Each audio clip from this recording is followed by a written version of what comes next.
Hello my lovelies and welcome back to Let's Play Doom Eternal. Really enjoying this for all of the, you know, the minor issues that I have with the game. I'm actually really enjoying this. It's certainly the most narrative and interesting of the Doom games. It's got a lot of lore behind it, both implied and actual. And what I like is the way it's presented, because it's almost totally optional. The cutscenes you can just skip. The Vega data entries, which are massive, by the way. They could like publish a book of the the Vega data entries that tell you all about the demons and the lore and the mythology and whatnot. It's lots of fun. It's lots of fun. I really appreciate that. Right, there's a little Easter egg coming up that I missed the last time, but I've got to show you. I've got to show you. People who know Doom will like this. The people who made this game knew what they were doing. Okay? Look! It's my bunny! It's the bunny from Doom 2! At the end of Doom 2, you find out in a very wry fashion that the reason the Doom guy is going nuts and killing everything is because the demons invaded Earth and killed his bunny. And it looks like his bunny is in hell! That's brilliant. That is absolutely brilliant. I mean, wouldn't it be great if you find out that, like, the bunny is actually the ultimate manifestation of all evil and is actually behind all of this? That would make my day, if I'm honest. It's the satanic bunny rabbit that's to blame. That would make my day, so it would. Here we are once again. This scene is great. The wave of demons is slightly frustrating because it has a bloody marauder in it. But beyond that, I mean, the aesthetics and being able to see like the unprocessed Argent energy and whatnot is fantastic. It's really cool. I mean, I've seen a few complaints about this game that maybe it goes on a bit too long, and I get that. There are maybe a few too many areas and a few too many like shifts from one environment to another, and ultimately once everything is introduced, then that's it. You know, it's just giving you different variations on the waves of demons and the little assault courses that it makes, and that's about it. But that's fine. I don't mind that myself. I do feel that if they introduce too much, it will over-egg the pudding somewhat. There's a certain purity that Doom 2016 set up, and if they undermine that by introducing too much, then it will lose its essence. It will lose something fundamental. That's why, if as and when Doom occurs for the next generation, which it will, obviously, that was a wasted BFG shot, wasn't it? Then I think they should remove it from this particular mythology. I think they should actually go back to basics and reinvent Doom a little bit, just like they did for Doom 3 and Doom 2016. I would even like it. I know it's not the most popular of the games, but I would like it if they went back to the Doom 3 mythology, which is actually like an alternative universe to this one. This is more set in the Doom 1, Doom 2 mythology, even though it's kind of its own thing, really. It's got lots of references to Doom 1 and Doom 2, which we will see. We've already seen a few. Oh yes, die. I love the death animations for the Archviles are particularly good. They're particularly brutal. You'll see another... Oh, here's that bloody Marauder again. You will see a reference to Doom 2 in particular coming up very soon. A really good one, actually. And one that the fans of... There's that bloody dog that honestly, if they actually got rid of that dog thing, then we'd probably be alright. That attack is such a pain. There's my bunny again. That attack is such a pain in the arse. And it can get you anywhere. It's so quick. You often don't even see it coming because you're concentrating on other demons, you know? Skipping about a bit again. That's not me actually. That's not editing. That's that weird thing that happens when you're recording directly from the PS4 with Doom Eternal. It skips only in the action scenes though. I can only assume it's something to do with processing. It's because there's so much going on at once that it just can't record it all. It's moving too fast. It's trying to record too much. That would be my guess anyway. Those are very good new demons. They're very tough. The Death Knights, they're very, very tough indeed. And when you first encounter them, they're actually... they're one of those demons where you wonder how you can actually cope with them when there's too many coming at you at once. But actually, they fit in rather well. That's kind of the high point where they should have left it. The Death Knights. They shouldn't have introduced the Marauder as a main enemy, you know? Leave it as a boss. It would have been fine as just a boss encounter. One that maybe occurred later as a sort of narrative exercise that was framed in that way, because it is, in terms of the background, it's really interesting. You know, it's one of the cohort of knights that betrayed the others and sided with Hell. So, you know, narratively it's really interesting, and in terms of aesthetics as well, it looks great. It looks like a demonic Doomslayer, which is kind of cool. It's just that mechanically it doesn't fit when it's in these kinds of arenas. It just doesn't work, you know? These guys I love. The Archviles are brilliant. Love them to bits.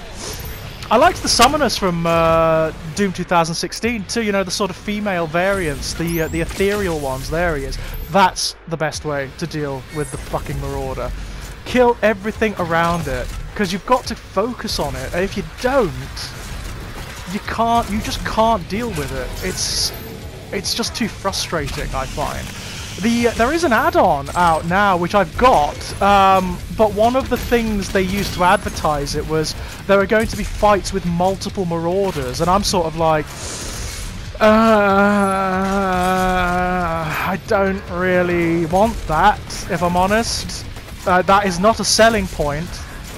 That is not a selling point at all. Take the most unpopular element of the game and then magnify it. That's not really that clever, to be honest.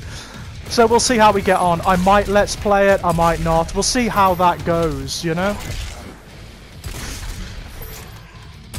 I might do a trial run of that one to see how the multiple Marauder thing pans out.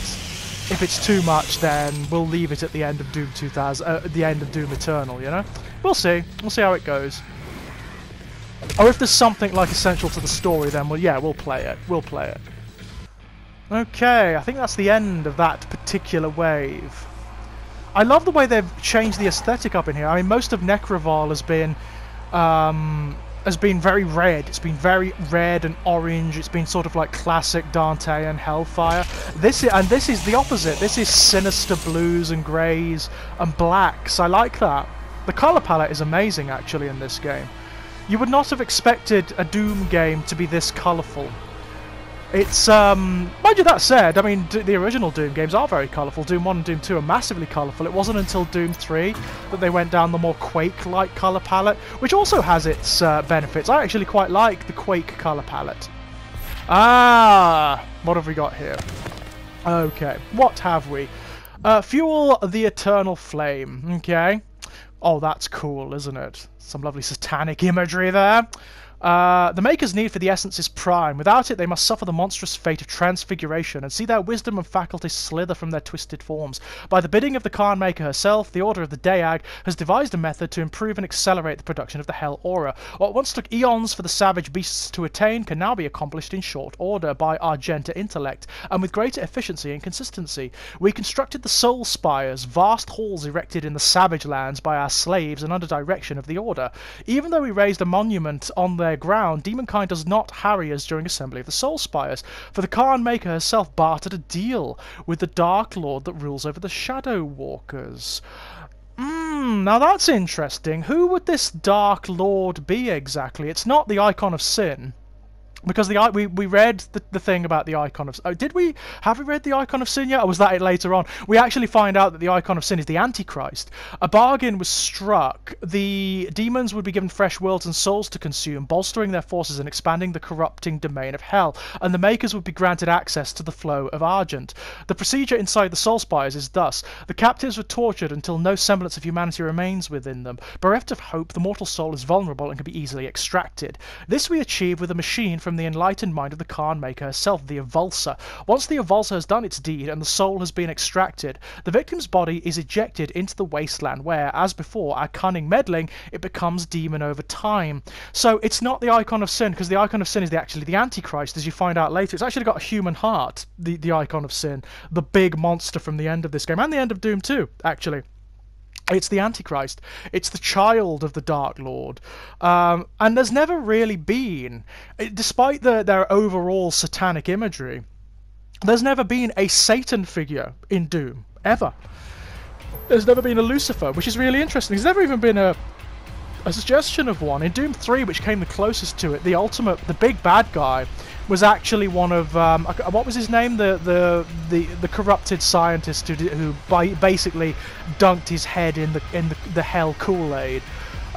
It was him. He was the big bad guy. Betruger, was that his name? It was him. He was the big bad guy. So, and at the end of Doom 2, it's the Icon of Sin. At the end of Doom 1, it's the Spider Mastermind, as it is at the end of Doom 2016. So, rather, at the end of Doom 1, it's the Cyber Demon. That's the big bad guy. It's really odd, to be honest, that there's never been a Satan figure, and that entry there is technically the first time it's ever been mentioned in Doom at all. So there is a Lucifer. There is a Lucifer figure somewhere in this mythology. Whether it occurs in the update, I don't know. The Icon of Sin is in it, that's for damn sure. But the Satan figure, I don't know. I'm not sure. I mean, the late. Oh. Utilize a portion of the resources that come from your soul.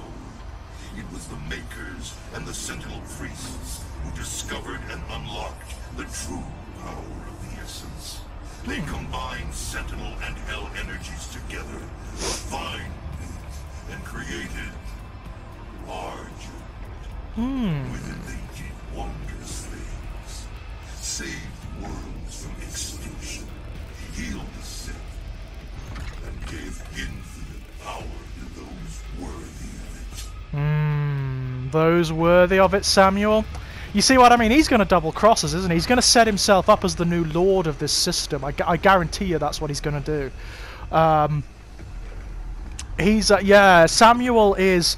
The thing about Samuel is he's basically a computer at this point. Most of his humanity has been ripped from him. So he's seeing things in the same way the Khan Maker does, you know, in terms of cost and effect. And technically, all the mass suffering that this system relies upon also helps to sustain entire realities. It's not just Earth, it's not just, you know, it's not just Durak, it's multiple realities that rely on the Argent energy to sustain themselves. The Night Sentinels never knew of its existence. I bet they didn't. Built by Sentinel slaves, for a Maker can never set foot in Hell, nor deeper in Erdak. Argent Denur served a grave purpose to the Makers. Interesting. Okay, what's this? Fuel the Eternal Flame once again. We're gonna read it? Yeah, why not? Why not? I mean, really, a lot of this stuff is redundant now. We kind of know most of the background at this point. There's not much left, really. Oh, that's cool, isn't it? Another beautiful bit of artwork for this game. I mean, really beautiful. Let's have a look. So, we gather the volatile aura and store it in vast reservoirs. There it is coalesced with wraith energy and subjected to the infernal fires of hell itself. In the heat of the primal fire, the essence is loosed and captured for our gain. The final stage of the process is the dividend of the gains. Vast quantities of the essence are fed directly to Argent Denur to power our machine and drive our engine. The rest is reserved for the Khan Maker. Though she may never set foot in the Dark Realm, she has devised means to teleport essence to the Holy Land, that which she calls Erdak, the domain of angels. Her use of the essence is unchallenged, for it was she and her court that gave us design to capture the essence, and her payment is just. Interesting, massively interesting. So yeah, it's a cost and benefit ratio ultimately. You know, certain entire realities, really, entire species like humanity suffer so that the Argent can be produced, and so entire other species, civilizations, and realities can be sustained. I mean, it's not exactly the kind of moral conundrum that you'd find thrown up. You'd find it explored to any great detail in these games, but it's fun. It's interesting that it does throw it up. It is interesting. I mean, what's fascinating about it is that it's entirely contrary to what Betruger was trying to do in Doom 3. Betruger, for all of his, for all of his hideousness, was actually a kind of dark utopian. He hoped to usher in a new state of humanity by siding with hell and the demons and whatnot. So yeah, it's fascinating. It's absolutely fascinating that the Khan Maker is just trying to sustain a corrupt status quo, whereas Betruger was not. I do find that interesting. I think that's behind the wall. I don't think we can hit that from here. More empowered demons. Look at that. Oh, that is fantastic. The environments and the architecture are really good. I mean, this is probably the apex of them, to be honest. Thus far, this is my favourite. There's a couple of jumps in this area that are really annoying.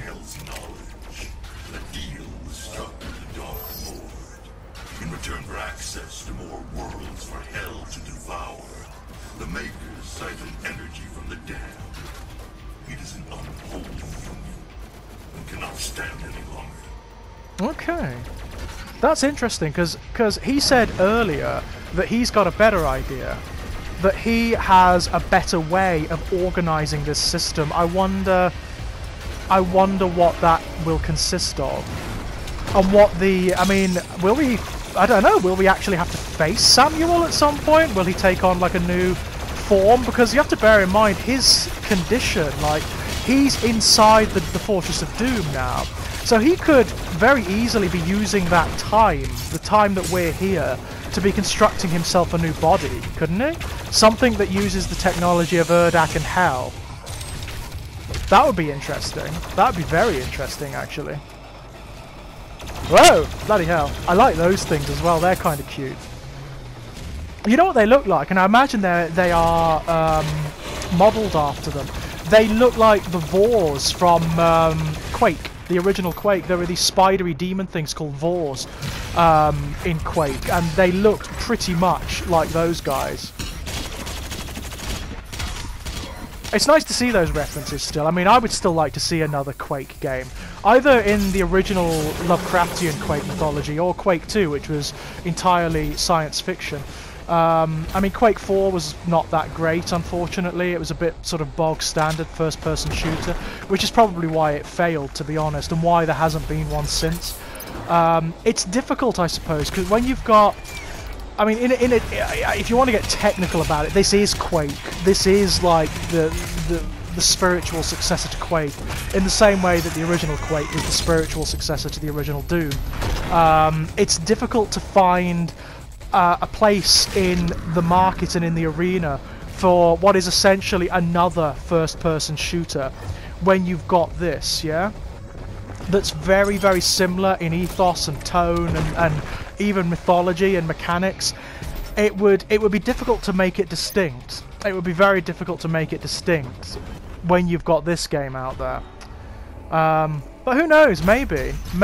I mean, one of the things they could do, given that we now know that Doom is a multiversal mythology, they could introduce the realms from Quake very easily, and the mythology from Quake. I mean, why not mix it up? Throw in all the Lovecraftian stuff. Throw in the, Shub-Niggurath and whatnot, which is actually the final boss of the original Quake.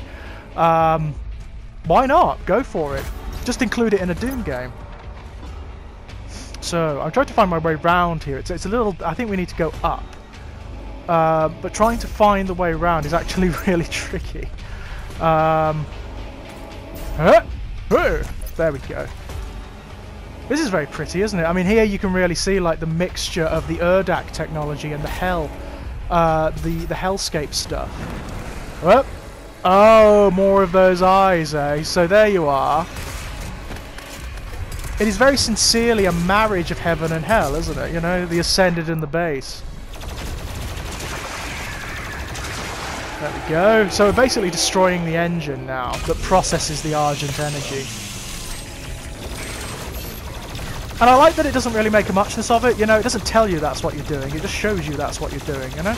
And it leaves it to imply. I mean, if we were playing like one of the older Zelda games, for example, then you'd have had multiple characters turning up by now telling you, oh, stop, you've got to do this, oh, this is how you do this, which is a really, I mean, something I'm so glad they gave up with Breath of the Wild, because you just don't need it. You just don't need it anymore.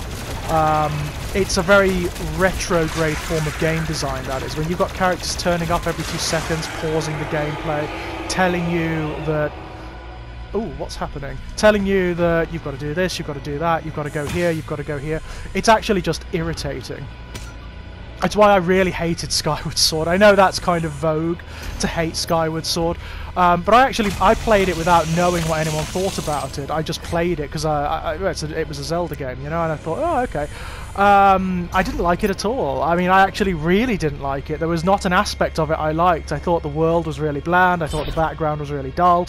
I didn't like the art design. The controls were just irritatingly gimmicky.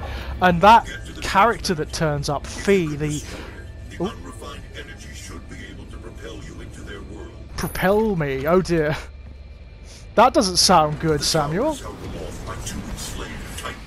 Bloody hell. Drop it into the well below. Okay.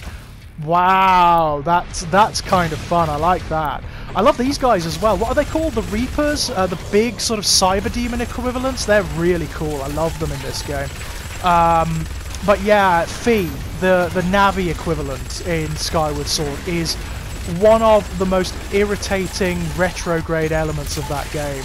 The way every 2 seconds she pauses the game and comes to tell you information you already know, or which is obvious from inference, you know.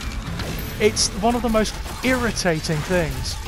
But I mean, thankfully they did away with that in Breath of the Wild, which is a stunning Zelda game. I mean, really, really beautiful.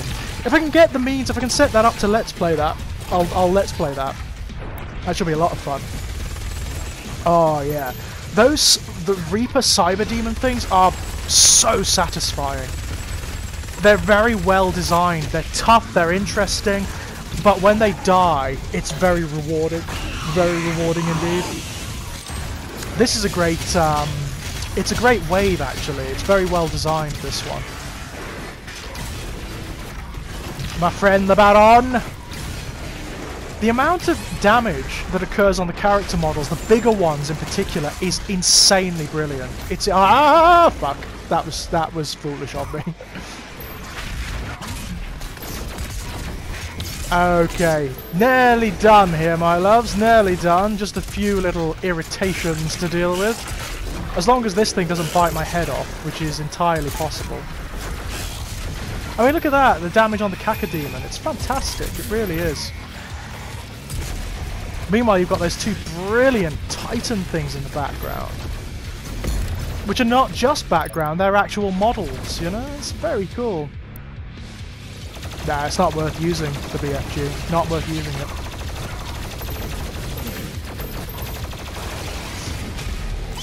Ah, yeah, there we go. Yeah, that was fun. Right, and so we've got to break the chains somehow. Oh, not yet, not yet. There's actually a Doomslayer to kill. Which is also an enemy I really like. I don't mind this guy at all. I think he's really interesting. He's a bit more of like a big bossy style encounter. He's got lots of intriguing modes depending on how you choose to fight him. And he doesn't irritate me. Like, at all. I think he fits quite well. Even though he's absolutely lethal, you know. If he gets close to you in that mode with that double chainsaw, he just kills you. Like, almost right out, he just kills you.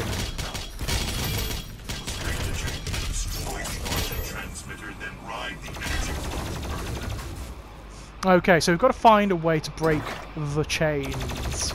Not by blasting them, that's obviously the case. Oh. Oh, look! Yes, we can break them. Brilliant. Is there a way of breaking them here? No. No, I think that's just mechanical. Let's have a look. There we are. More images of the Khan Maker. Doesn't half love her own image, doesn't she?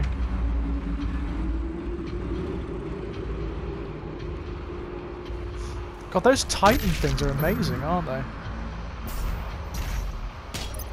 I mean, we haven't actually encountered one to fight yet, because most of them are they're either enchained or they are dead. The Carpenter is awakening the icon of sin. Ooh. Ooh. Oh dear.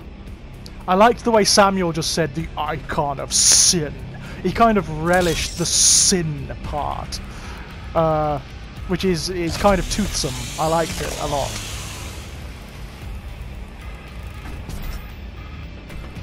Okay, so have we got everything here? I think we've got everything.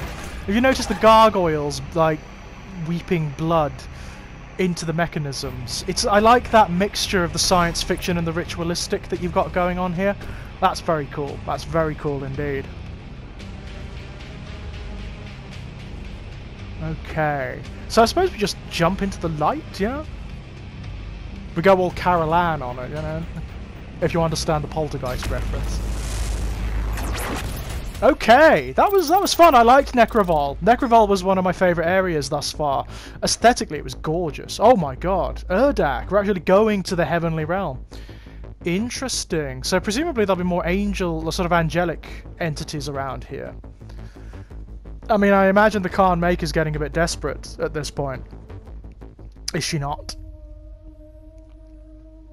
I mean, we are kind of bringing her, not just her world, but her entire metaphysics down around her. So, yeah.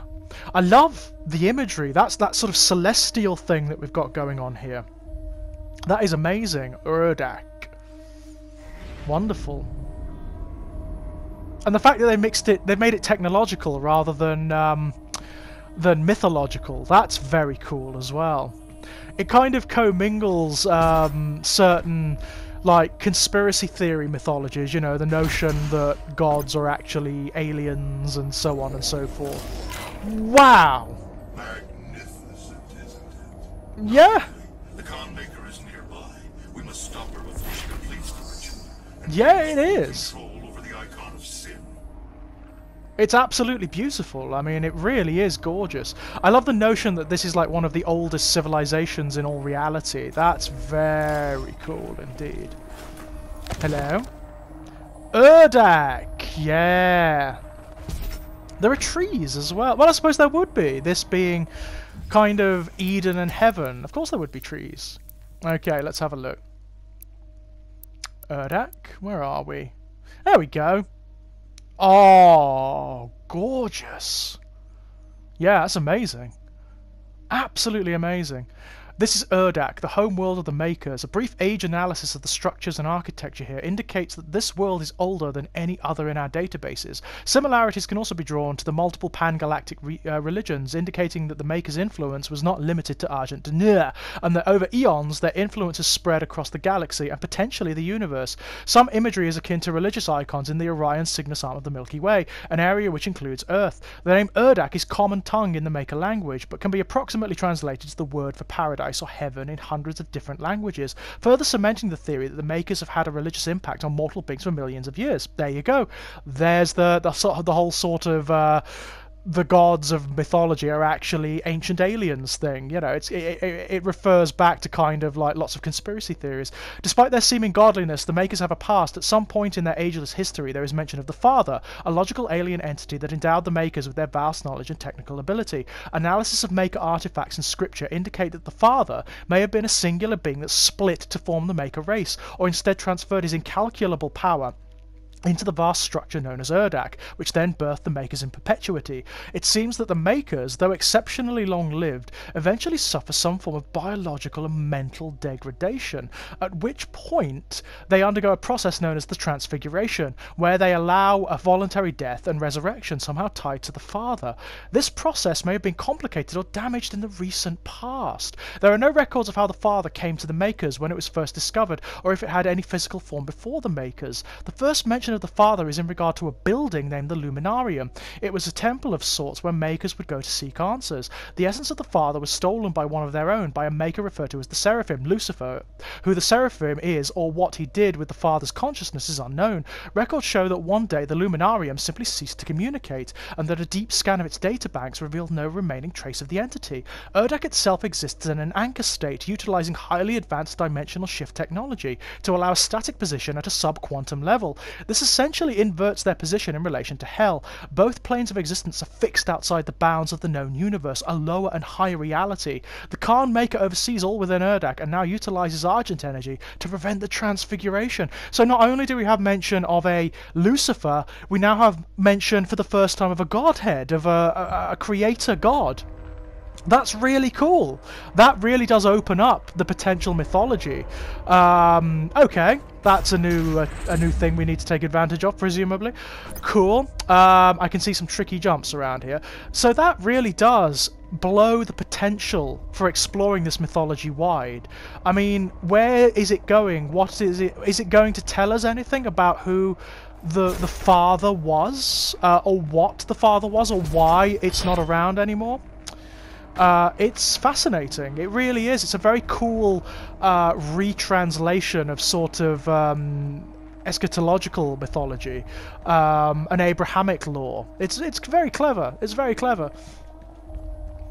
And much more work than was necessary, really, given the nature of the game. They didn't need to go to that trouble. It's not that kind of game, you know. There's another one of those skips that was very annoying. It's really interesting. I like that a lot. Oh, God. That was actually a tricky jump, that one. Where are we going? Where are we going? Ah, right, okay. Over there? Over there? Nope. Got that wrong. Bye! Down into the depths. Nah. Yeah, there's a lot of interlinked jumping arenas here. Okay. I think this one's quite tough as well, if I remember correctly. Oh, we only just made that by the skin of our teeth. Oop, God. Look at this. The changing up of the environments is really clever. It's really clever because it adds in just this layer of intrigue. And again, it's not something I would have expected, to be honest. Even after Doom 2016, I wouldn't have expected it to go this far. I really wouldn't have expected it to go to these lengths. Right, I think we're very close now. Oh God. Yeah. This is a bit different as well, isn't it? Okay, this is going to be tricky, isn't it? Oh, no, we don't want to shoot it with that. This isn't going to last very long. That would be my... Yeah, no. Okay, so we've got to be really quick here. Oh, just made it. Okay, look at this. I wonder if the Godhead, if the Father figure is in the machinery. You know, maybe it's like a vast galaxy-spanning quantum computer of some description that's organising all of this. Who knows? Are we going to meet it? I wonder. The music's great as well. The music's very eerie and strange.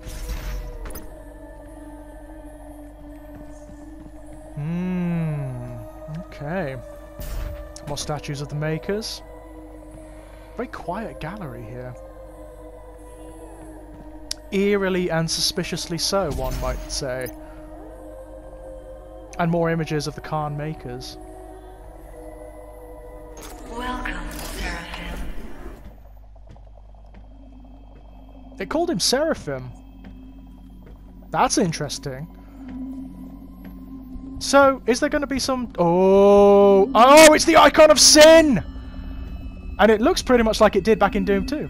You cannot stop the procession. I wouldn't bet on that. Yeah! Aha! Be able to control it! No! Oh dear. That may have been a mistake, Doom Guy. I mean, this thing would have been bad enough under her control. Now that it's out of her control, it's probably going to just rampage across the worlds, you know?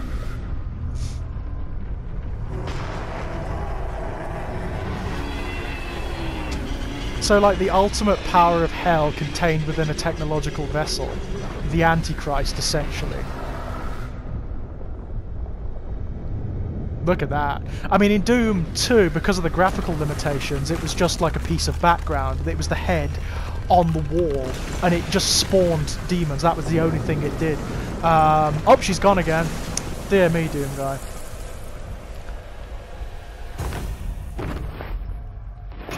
Yeah, how very fascinating. Oh, we've got an arena to deal with, of course. Oh, so the Maker drones. We've encountered these before in the challenges. They're quite tough, actually, especially in number. They can do a lot of damage in short order. Very tough in conjunction with other demons I've found. Oh, there's an empowered demon as well. Joyous. Joyous. Oh, God. Yeah, so the Icon of Sin, it's great to see that back, actually. It really is. It did occur in Doom 3 as a bit of background. It was like a piece of architecture in hell, just that called back to the Icon of Sin. But it's lovely to have it reintroduced as an active agent. Funnily enough, in the closing scroll of Doom 2, it talks about how the biggest demon you've ever seen collapses and flails and demolishes entire sub-districts of hell. Of course, it doesn't do that in the game because it's just a piece of the architecture. These things are pains. The Khan Maker drones.